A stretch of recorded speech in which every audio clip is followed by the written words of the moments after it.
Impossible de leur échapper, elles sont partout. Salut, j'espère que vous allez bien. Moi, ça va super bien. Aujourd'hui, je vous présente un OEM. Je vous avais dit que j'en présenterai plus, mais qui me restait aussi un petit peu en stock. Bah, celle-ci, c'est pas n'importe laquelle, c'est la fameuse Halo Knight T108 Pro. Et ben, on va voir ça tout de suite. C'est parti.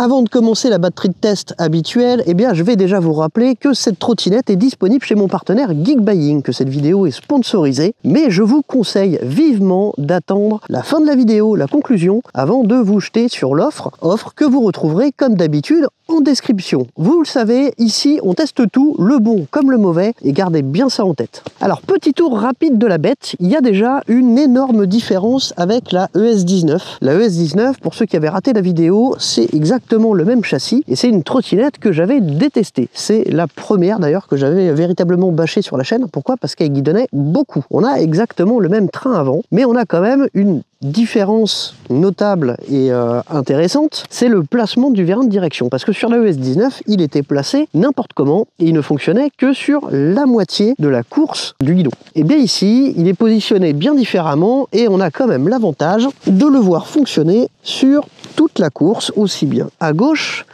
qu'à droite. Ce qui me dérange quand même, avant de commencer à rouler, je vous le dis, et c'est pour ça que je suis pas bien rassuré, c'est que le train avant, c'est exactement le même. Et qu'un vérin de direction, selon moi, c'est fait pour apporter plus de confort. Mais en aucun cas, ça doit être présent pour pallier à une mauvaise conception. Et c'est clairement le cas ici. Donc on va voir si il pallie correctement. Mais bon, j'ai déjà fait un petit trajet pour venir ici, et je vous garantis pas de faire une VMAX dans cette vidéo, parce que je la sens pas, et que il est hors de question que je perde le dernier pied qui me reste pour vous montrer qu'elle va à 85 ou 86 km/h. Sincèrement, je suis désolé, mais c'est non.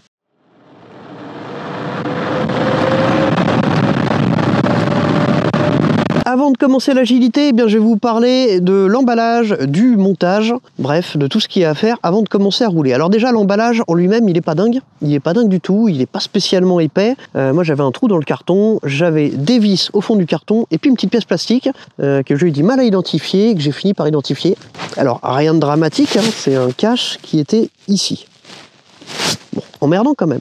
Au niveau des serrages, ne faites absolument pas confiance au serrage d'origine parce que rien n'était serré. J'avais un jeu terrible. Regardez un petit peu ce que je suis en train de vous diffuser sur le train avant. Alors, qui se rattrape assez facilement. Vous levez la languette et vous avez un petit écrou en dessous que vous serrez jusqu'à temps que la languette soit vraiment très difficile, limite à ce que vous ne puissiez plus la pousser avec la main mais uniquement avec le pied. Quand vous pouvez la pousser avec le pied, là vous êtes bon et vous aurez nettement moins de jeu.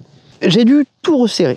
Les axes moteurs, les axes de suspension, même les vis du plateau du deck étaient complètement desserrées. Je vous montre quand même un truc que je trouve aberrant. Et ça, je l'ai vu dès l'ouverture du carton et je trouve ça dingue. Je trouve que c'est le comble de la bêtise. Enfin, quoique, il y a d'autres trucs. Regardez-moi un peu ces ports de charge. Je fais exprès de ne pas les fermer, tout simplement parce que, voilà, c'est du métal. Et ici, vous avez quand même de la haute tension sur ces 3 pins. Enfin, ça peut monter jusqu'à 67 volts 4, mais surtout avec un ampérage très élevé, suffisant pour faire un arc électrique avec cette petite distance. Et si je vous dis ça, c'est que je l'ai déjà vu. Quand ce type de bouchon en métal est sorti il y a 4-5 ans, beaucoup s'amusaient à monter ça jusqu'à ce que, eh bien, sur les mêmes groupes Facebook, on retrouve les mêmes utilisateurs avec leur batterie explosée, leur connecteur explosé. C'est vraiment de la bêtise. Alors, il suffit de mettre un petit morceau de caoutchouc pour isoler, mais livrer ça comme ça, ça prouve une partie de la bêtise du fabricant, entre guillemets, puisque c'est un modèle OEM. Qu'est-ce qu'on a de fourni avec? On a une notice. Notice qui n'est pas la bonne. La notice concerne, je vous montre, la T104, si je ne me trompe pas. Voilà, mais ce n'est absolument pas cette trottinette. Et la notice pour ce modèle-là, il n'existe pas. Alors la trottinette est censée avoir un CE. CE que vous ne trouvez pas dans le carton, mais que vous pouvez télécharger sur le site du fabricant qui est GoGoTops, qui va vous renvoyer sur Aloknight. Et le CE qu'on télécharge, c'est celui-ci. Donc il est bien présent. Le souci, c'est que la T108 Pro ne figure nulle part. Alors on pourrait se dire, oui mais il y a T108. T108 Pro, c'est pareil. Et non, parce que la T108, elle existe. Et c'est pas celle-ci. La T108, elle est beaucoup plus modeste. Donc voilà. Pas de CE pour la T108 Pro. Vous avez avec deux chargeurs, là bon point, deux chargeurs de 3 ampères chacun, donc une charge de 6 ampères, ce qui est largement au-dessus de la moyenne. Généralement, ce type de trottinette avec ses contrôleurs et puis surtout des trottinettes à bas prix, elles vont être fournies avec un chargeur de 2 ampères ou au mieux 2 chargeurs de 2 ampères. 2 chargeurs de 3 ampères, c'est plutôt rare. Ça, c'est un bon point. Vous avez aussi 3 télécommandes. 2 comme celle-ci, je serai après, celles-ci qui vont servir pour l'alarme qui est sur la trottinette et puis pour le bridage-débridage. La 3e télécommande, elle va servir uniquement à contrôler les LED que vous allez retrouver un petit peu partout sur la colonne, sur le marchepied, juste ici, et sur le plateau du deck. Alors ça, moi, je suis pas spécialement fan parce que je trouve que ça apporte pas grand-chose, mis à part du poids et beaucoup de poids parce que c'est un plateau acrylique qui diffuse la lumière. L'acrylique, c'est extrêmement dense et extrêmement lourd. Par rapport à son homologue de la marque concurrente, que je vais arrêter de citer, c'est 3 kg de plus. Bref, la 3e télécommande, elle est ici et elle va servir pour les différents modes d'éclairage. Au niveau de la documentation, c'est tout ce qu'il y a.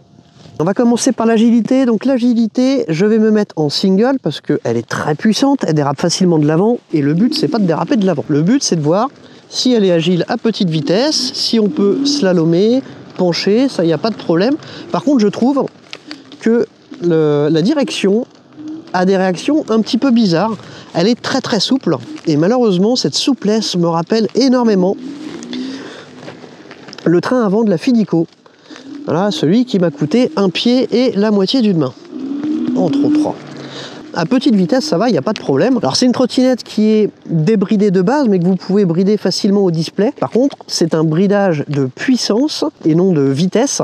Donc il faudra tâtonner un petit peu pour vraiment tomber à 25 en fonction de votre poids et de la charge que vous allez mettre sur la trottinette. Allez, on va voir quand même le 0 à 25. Et pour ça, je vais me mettre à fond. Ça devrait aller. Alors on peut pencher par contre. Alors ce que j'aime pas du tout, c'est que le régulateur de vitesse est enclenché par défaut et ça aide pas, enfin c'est pas spécialement rassurant. Double moteur, mode 3. L'idée c'est de voir combien de temps je vais mettre pour aller de 0 à 25, peut-être même de 0 à 50 pour pouvoir comparer avec la T107. Par contre je n'irai pas plus loin. Allez c'est parti. On va resserrer un peu le vérin de direction. Quand vous resserrez le vérin de direction, je le précise, alors ça peut paraître évident pour les pros, mais ça ne l'est pas forcément pour tout le monde. Quand on resserre le vérin de direction, on essaye toujours à l'arrêt pour voir si c'est pas trop dur, parce qu'une fois que vous êtes parti, c'est trop tard. Si c'est trop dur, vous vous ramassez après. 1, 2, 3. On voit que ça patine.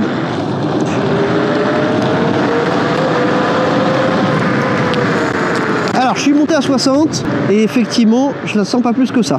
Par contre au niveau de la direction ça a l'air un peu mieux avec le vérin serré comme ça. Donc on va quand même tester une VMAX. Alors on prend la bonne position.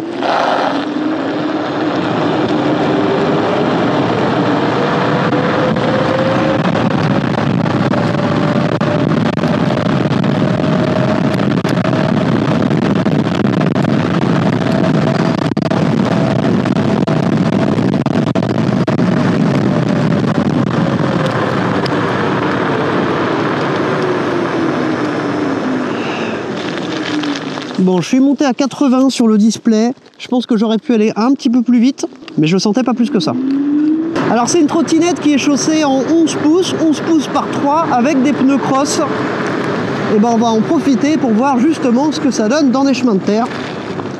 Parce que c'est un peu l'intérêt de cette trottinette qui est une garde au sol très haute. Des suspensions hélicoïdales, uniquement hélicoïdales, pas hydrauliques. Qui sont très souples. Qui effectivement apportent un bon confort. Alors la trottinette est censée être IP54, mais Pour la même raison qu'elle ne dispose pas de CE, une certification IP54, ça ne se fait pas au doigt mouillé. Ça se fait par un organisme de certification qui est censé en attester avec un document qui n'est présent nulle part. Allez, on passe au test de freinage. Alors, pour le test de freinage, je me mets à 25 et l'idée, c'est de freiner à 25 et de mesurer ensuite la distance de freinage. Pourquoi je le fais à 25 et pas plus vite? Bah, tout simplement parce que c'est un test que je fais sur toutes mes vidéos et il faut pouvoir comparer avec toutes les trottinettes, et la plupart des trottinettes que j'essaye sont réellement bridées à 25. Alors sur le display, je vais essayer de me caler à la bonne vitesse.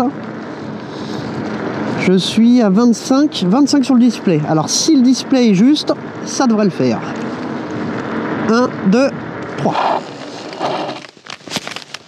Alors j'ai commencé à freiner, je pense, un tout petit peu après la ligne.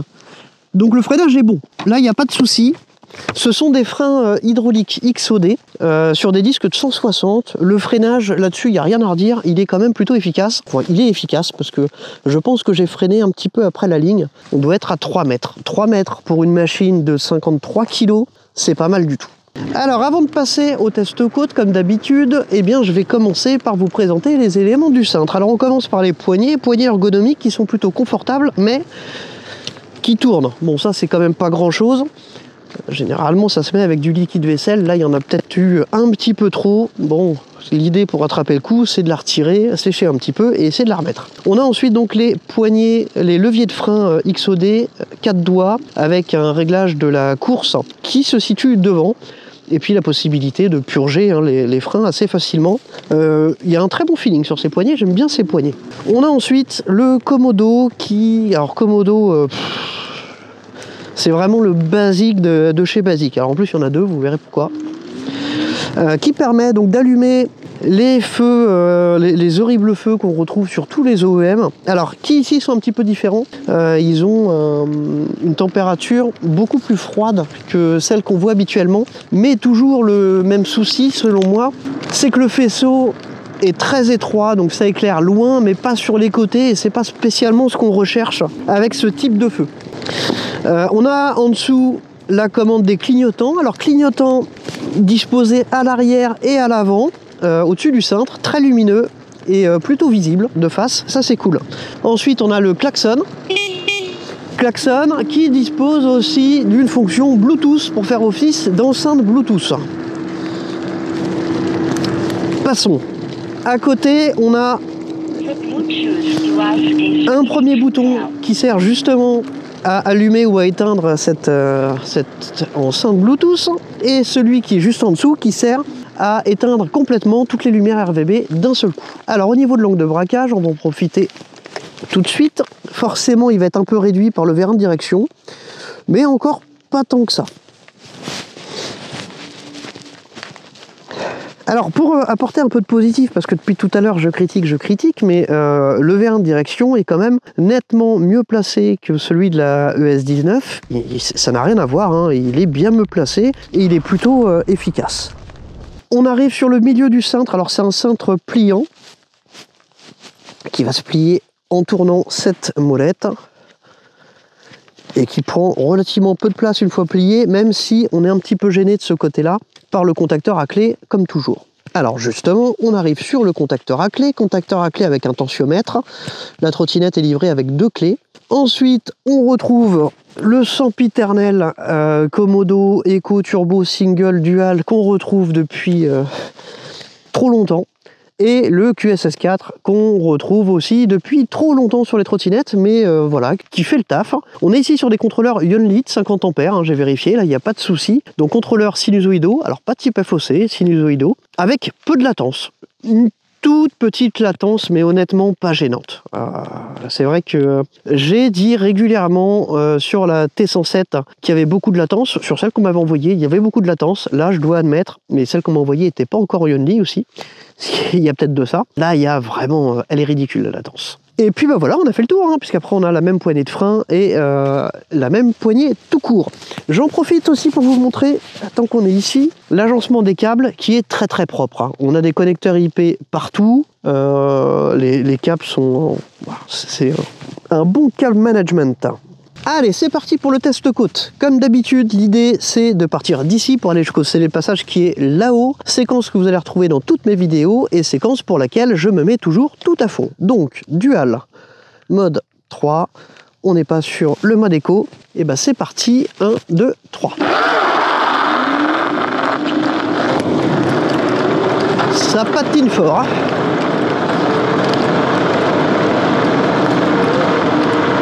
On est arrivé.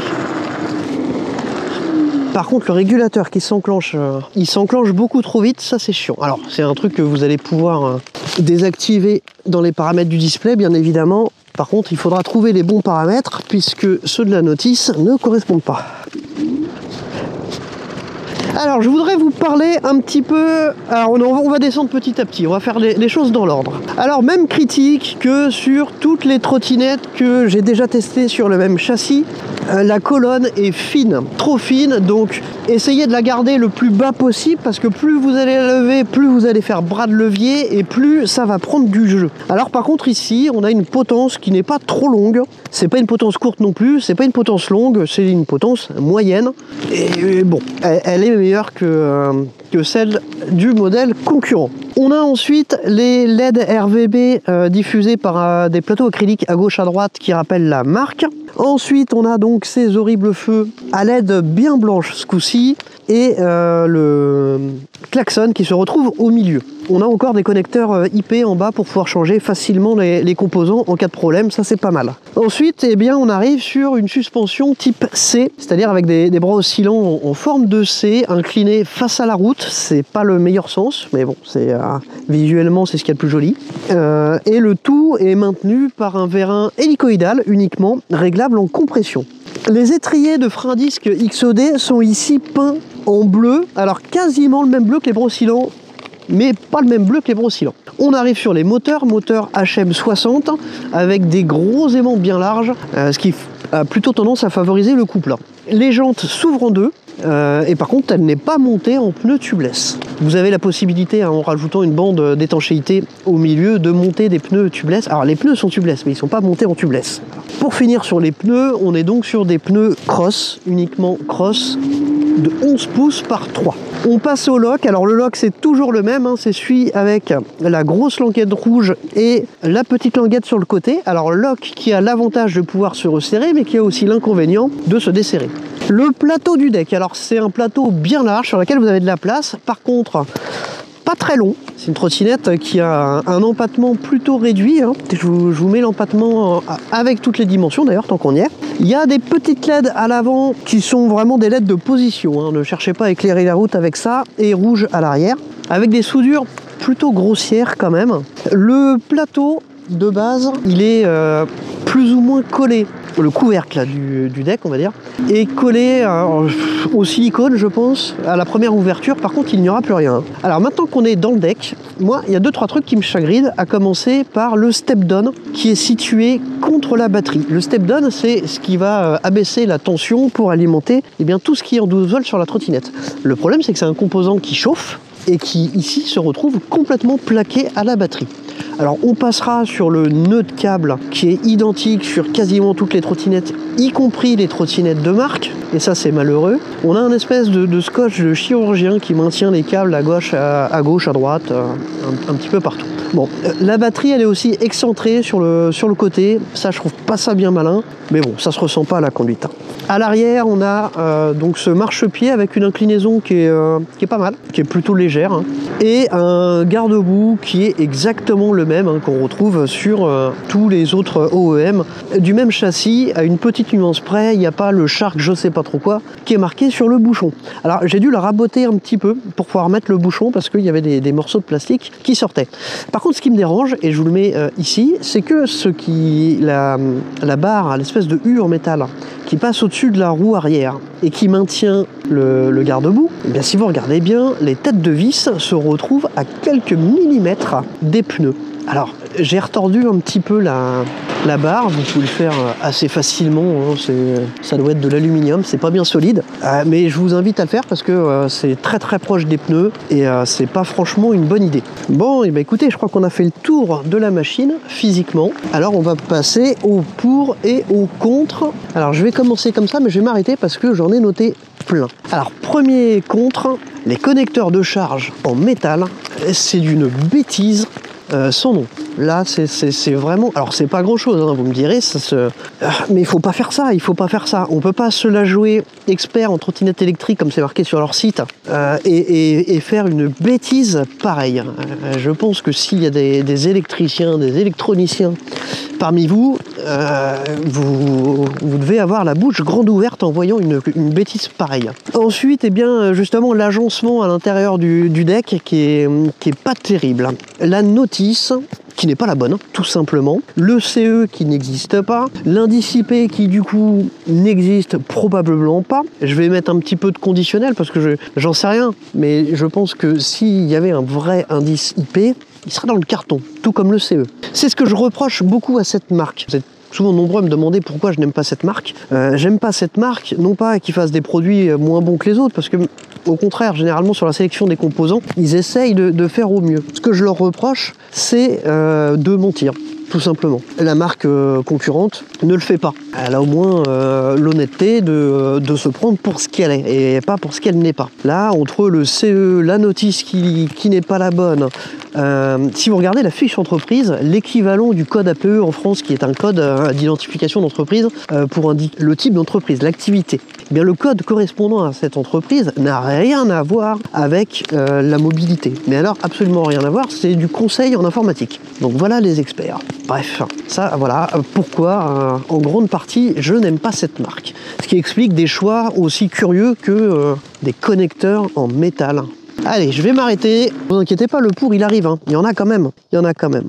Alors, qu'est-ce que j'avais oublié? Alors, oui, gros moins. Le train avant, la nécessité, ici, le vérin n'apporte pas de confort. Il est indispensable. Si jamais vous avez une fuite sur le vérin, ne roulez pas. Changez-le tout de suite, parce que cette trottinette est dangereuse sans vérin. C'est une trottinette vraiment réservée aux experts de la trotte. Je la conseillerais jamais, tout comme la ES19, comme première trottinette pour quelqu'un qui se lance là-dedans. Les resserrages, l'agencement, le bouchon, la batterie. Voilà, batterie. Alors c'est une batterie donnée pour 500 cycles de charge, hein, donc ce ne sont pas des cellules LG. J'en profite pour diffuser le reste des caractéristiques pendant que on passe aux notes positives. La puissance, vous cherchez de la puissance, de l'autonomie, elle a tout ce qu'il faut. Là, il n'y a pas de problème. Le rapport performance-prix est ici excellent. Entre 1300 et 1400, toujours pour les mêmes raisons, prix basé sur le dollar, donc prix fluctuant. 38,4 ampères-heure, 2,3 kWh, en gros, 60 volts, 6000 watts. Difficile de trouver un meilleur rapport poids-puissance. Elle est quand même relativement bien équipée. Les jantes peuvent s'ouvrir en deux, c'est un plus. Et puis voilà, les clignotants sont bien placés, bien visibles. Là-dessus, il n'y a pas de souci. Eh bien, on arrive à la vie perso. C'est bien évidemment une trottinette que je ne vais pas recommander à quelqu'un qui se lance dans la trottinette. Quelqu'un qui se lance dans la trottinette dans le même budget, et toujours chez Geek Buying, vous avez par exemple la Kukirin G3 Pro, qui est bien plus safe, bien mieux conçue, moins puissante, c'est clair, moins d'autonomie. Après, est-ce que vous faites souvent 80 km d'une seule traite? Si vous n'avez jamais fait de trottinette, je peux répondre à cette question. J'ai fait une fois 100 km d'affilée sur une trottinette avec une 011X. C'est épuisant. C'est vraiment épuisant. C'est très très rare qu'on fasse 90 km d'affilée. Donc, est-ce qu'il ne vaut mieux pas privilégier une trottinette un peu plus agile et avec moins de batterie? Pourquoi pas? Mais là, je m'adresse vraiment à ceux qui se lancent dans la trottinette électrique. Quelqu'un qui est déjà dedans et qui sait ce qu'il fait, bon, ça peut être un bon choix parce que voilà, très très bon rapport perf-prix à condition de savoir bricoler, d'isoler ses bouchons de charge, d'essayer de recentrer la batterie, de bien serrer l'axe de pliage au niveau du lock qui a tendance à bouger. Mais une fois que vous avez fait ça, que vous avez fait tous les resserrages, elle est quand même plutôt safe pour quelqu'un qui a l'habitude de la trottinette électrique. Je la conseille pas aux nouveaux acheteurs, je la conseille à ceux qui sont en recherche de performance pour un prix rikiki. Là, c'est un très très bon modèle, il n'y a pas de souci. Donc, je résume, Kukirin G3 Pro pour les nouveaux, dans le même budget, si vous voulez faire l'impasse sur un petit peu de puissance et un petit peu moins d'autonomie, mais par contre ne rien avoir à faire à la sortie du carton, ou presque, allez, on va vérifier les resserrages, mais c'est tout. Un expert qui sait bricoler, qui sait conduire surtout et tenir une machine pareille, ben là, il n'y a pas de souci, c'est un très très bon rapport qualité-prix. Voilà, c'est tout pour moi. N'hésitez pas à me dire ce que vous pensez de cette trottinette, à me dire ce que vous pensez de cette vidéo. Si vous voulez m'aider, soutenir un petit peu cette chaîne, eh bien pensez à vous abonner. C'est le seul moyen de m'aider à continuer à vous proposer des tests. Je vous avais dit que j'arrêtais les OEM, mais je vous avais dit aussi qu'il m'en restait encore quelques-unes en stock. Il m'en reste encore 2 ou 3, je crois. Et puis après, pour les OEM, c'est terminé. Ça ne veut pas dire que j'arrête les reviews de trottinettes électriques, hein. Je vais continuer. Je pourrais faire éventuellement quelques OEM quand il y aura vraiment de la nouveauté et pas un simple changement de contrôleur. Je parle d'une vraie nouveauté. Par exemple, un nouveau train avant. Là, ce serait bienvenu. Voilà, c'est tout pour moi. Je vous dis à très très bientôt. Salut, salut!